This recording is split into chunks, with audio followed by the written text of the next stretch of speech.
Here, my name is Diane Evans-Mack, and I am a wildlife biologist with Fish and Game here in the McCall office. And I work in our diversity program, which is a fancy name for the non-game program. Means I work on things that you don't hunt, fish, or trap. And depending on how you count things in Idaho, that's anywhere from 95 to 98% of the species in Idaho. So it falls in this category. So I don't work on all of those, but I work on a fair number, and so I actually have a lot of flexibility of what I can work on because I have so many choices. I am going to be talking with you this morning about ornithology. So this is the ornithology section of your Master Naturalist class. Are we getting toward the end, or are we kind of midstream, or what have you learned about so far? Getting towards the end. We're getting toward the end, so you've covered all the basic ones. What's left after that? We've got watershed, we've got a mushroom person, a bat person. Oh, great. And then a raptor person. Nice. Yeah. Okay, good. Well, this will kind of be an introduction to the raptor stuff, and then you can show everything you've done. So I know about half of you, and the rest I don't. So I guess I would just like to know who you guys are. Sally, will start with you because I know you. Just quickly, your name and kind of why you're here. Well, everybody, I'm Sally, and I've lived here for a long time, and Diane, and a lot of these Forest Service and Fish and Game, and I just like the birds and the animals and the outside. So that's why I'm here. And I'm retired, so I can be here. And my name's Diane, and we've had a home here for 15 years, but we just recently retired 2 years ago. Oh. And we're both biologists, and we just want to learn about the things that are here in the fall now that we're here. What kind of biology did you do? Marine biology, pretty much. Oh, Right. Same thing. Out in Southern California. okay. We studied out at Catalina Island Nice. Been there many times. at USC. Yeah, So cool. John Wood. I'm John. You're Diane and It's the John. same story. Okay. Nice to I'm meet you. Carolyn. I'm Warden too. Not part of Oh. their family. That's wild. And I work for the Forest Service, and I started going through these courses last year and have been drawn to doing any of the bird surveys. So I've gotten into doing this quite a bit, and find that I don't really know what I'm doing. Anyway. Good. Francis. And Francis just recently retired. You did? He just Oh, I didn't know that. Congratulations. firefighter retirement, 4 star. That's right. You must be 50 or more. Yeah. And just looking for some sort of little niche activity that will, be both good to the land and good to my mind. Nice. Stephen Chase, and I'm retired, and I've always been interested in nature. Went to college at UC Santa Barbara and got an environmental studies degree there, and worked for the Forest Service in the backcountry here for a lot of years. Nice. And I knew My name is Richard Moses, and I have a degree in geology. I worked for about 35 years as an economic geologist. Spent a lot of my time in Alaska and overseas, and ended up here in McCall with Midas Gold about 3 years ago. Semi-retired now, theoretically working 50% of my time, so I thought this program was something. Great. And I know Margie and Carrie are sort of long-time master naturalists, or bona fide naturalists, master naturalists. So great. Thanks for coming back here. So what we're going to do this morning, it's kind of an introduction to the whole realm of ornithology. So assuming you've read that part of your curriculum, there'll be some review of that, and maybe a little more in-depth of some of that. Interspersed with everything is BirdID. So anytime I have a slide up there, I'll probably say, yeah, okay, in addition to what we're talking to, what's the bird? And then there'll be like a little break, and then we'll talk about actual how do we count birds, how do we census or survey birds. and we'll talk about the methods, and then I'll give you a case study of one of the projects I've worked on in the past. And then, depending on where we are in time, I'm probably going to have an exercise for you guys to develop your own survey protocol for answering a question that I'll give you, but you have to figure everything else out about that after we've gone through what I've done. So you'll have a model. And then if we have time, we'll play with apps or whatever, or I'll just answer any questions you guys have about birds that I can't. I can't answer them all, but I'll answer some. So that's kind of how the morning's going to be structured, if that works for you guys. What time do you usually break? Or just let me know if you're like, we're ready for a break. Yeah, usually around 10:30 or so, we'll take a break. Okay, we'll see. We should have the time. Okay, great. So, yes, birds. What makes a bird? What's the first thing that comes to mind for you when you say, what makes a bird different from a bear, different from a dragonfly? Well, not so much a dragonfly. Yeah, definitely a dragonfly. What is it? Feathers. Feathers. Okay, that's the very first diagnostic thing about birds, is feathers. And they have many functions, actually. They create flight, which is, of course, the critical thing, but they also provide insulation for the birds. They're very light, so that promotes flight. It allows birds to stay in the air. They actually, though, are the whole color scheme of birds, and the variety of color has a function too, and that is expressed through feathers as well. So a little fun fact, a swan, which is a very large bird, has over 25,000 feathers on its body. Has anybody actually counted? I'm sure they have. Otherwise, they wouldn't have come up with this number. So there's different kinds of feathers. There are flight feathers. There are that are usually out along the wings, the big longest feathers. Then there's contour feathers, which are along the body, and then there's down, which is actually sort of the underside that actually functions to keep the bird warm. So what else makes a bird?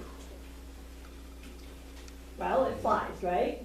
We have some mammals that fly. I don't think we have any reptiles that fly.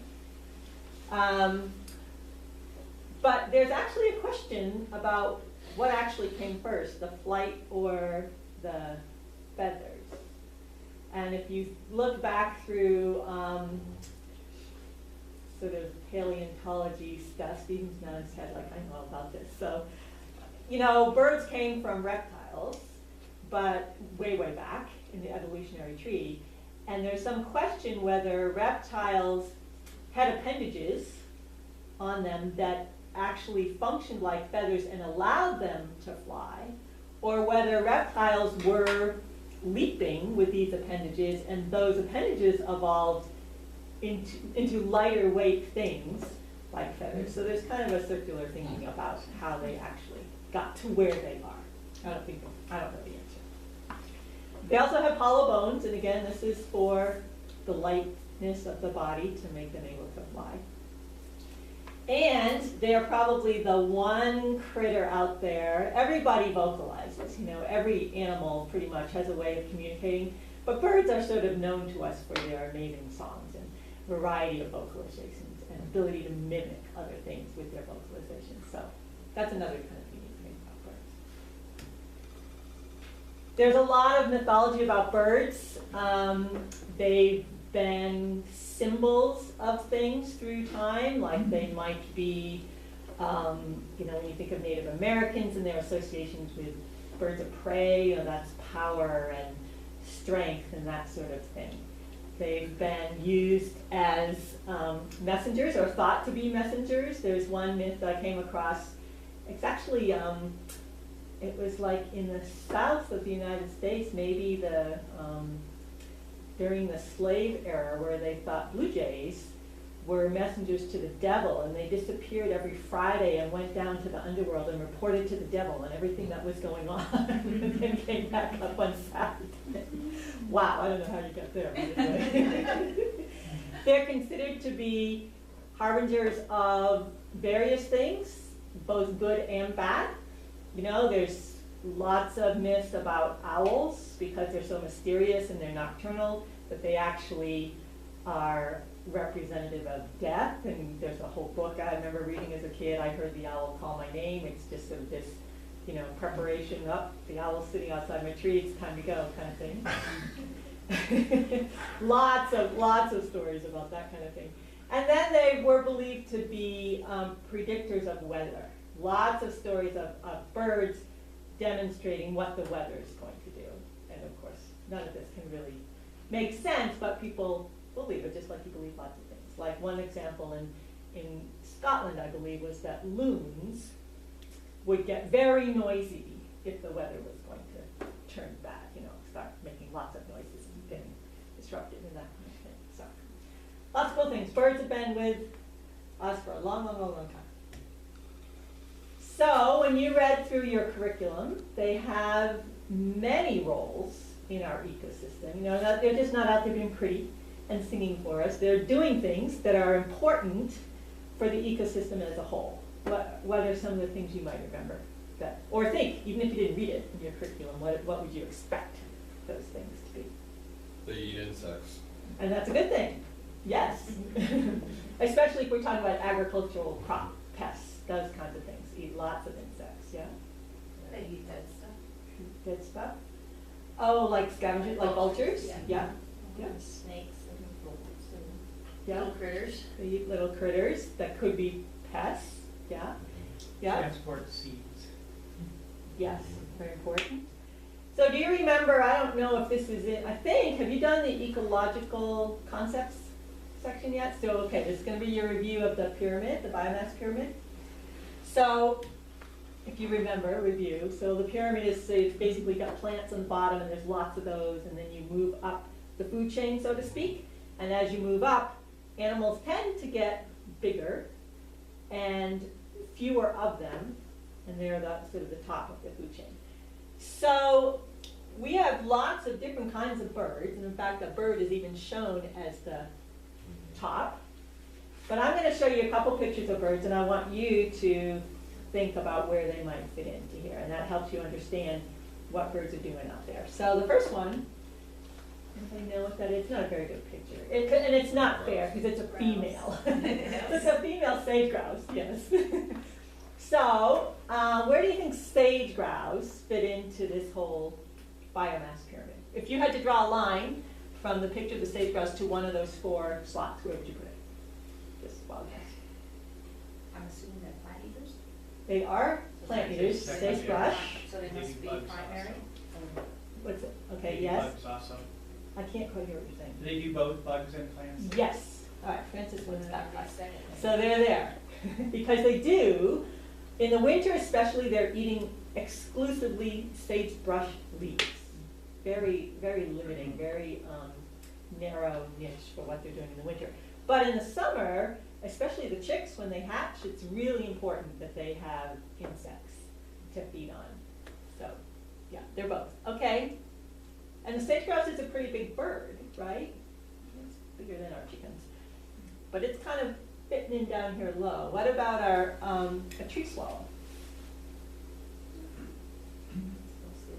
Insects. Yeah. So they're almost exclusively insects. And we'll talk about this a little bit later when we talk about migration, but it's why, one of the reasons why tree swallows are our migratory species, because they eat insects and they can't stay here in the winter when there are no insects. So they leave. So you can see a couple points here that birds fit in anywhere along the pyramid, and it's not your size that determines where you are in the pyramid also, because a tree swallow is a very tiny bird. And a sage grouse is a very big bird, but that doesn't mean that they have to be below them in the ecological system. Great. So just how much can a bird eat? Here's some statistics of back in the olden days when people did a lot of their research with the shotgun. You know, whether it was ID or learning anything, you just kill the bird and then you find out what you want to know. So there were lots of studies in the early 1900s about stomach contents of animals and birds too. So there are statistics out there that in the stomach of a nighthawk, which is the upper right, there were 60 grasshoppers or 500 mosquitoes one time. And then this lower left is not a bird I would expect you to know around here it's a yellow-billed cuckoo, and we don't really have them here. We have them in eastern Idaho, a few. They just got listed federally. Again, stomach contents 250 tent caterpillars. That's just, you know, one time looking in their stomach. So, yeah, they can eat a lot of stuff. So some of their other roles, you guys mentioned them: dispersing seeds, pollination. I mean, I'm not sure I heard anyone say that, but that's really, really important with hummingbirds and other things. Insect control we talked about with what they eat. This excavator business is actually quite important. So we have a whole series of birds, suite of birds that are woodpeckers, generally, the ones we know. And they are typically primary excavators, which means they make their own hole. They have the capability to ram their head time and time again into a tree and create a cavity for themselves. But when they move on, that cavity becomes available for lots of other things. Sometimes it's other birds. And those birds are called secondary cavity nesters because they cannot make their own cavity, but they need a cavity. An example we're going to talk about later is the flammulated owl, where it is a cavity nester, but it can't make its own. A tree swallow, same thing. Bluebirds, same thing. So there's a whole bunch of birds that need those cavities.